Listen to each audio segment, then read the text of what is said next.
Last month, Montague residents voted to keep Turners Falls High School's Indian mascot after the school committee decided to discontinue it. 22 News State House reporter Alicia Machado is live in Boston, where lawmakers are considering a proposal to ban these mascots and logos. More than 30 schools across Massachusetts still have Native Americans in their logos, but they may disappear altogether if the state approves a proposal to ban Native American mascots statewide.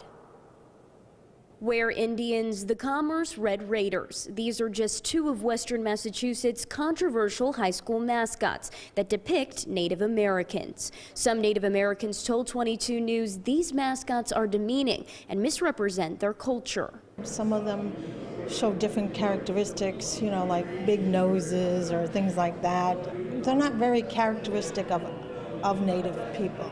They're calling on state lawmakers to ban Native American mascots in public schools. If a proposal is passed, it would prohibit team names such as Indians, Redskins, and Chiefs. Names one Native American told 22 News he fears could negatively impact his 3 kids.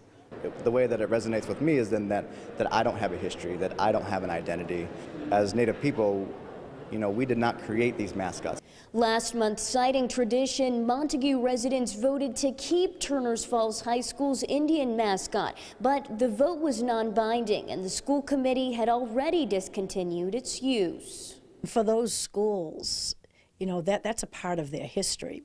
And so, I mean, I can understand if a community, if they want to make that decision, but to have the state step in, I just don't think it's right.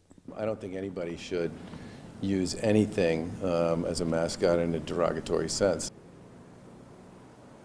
Some Native Americans are also questioning the state's depiction of their people on the Massachusetts flag and seal. Live at the State House in Boston, Alicia Machado for 22 News.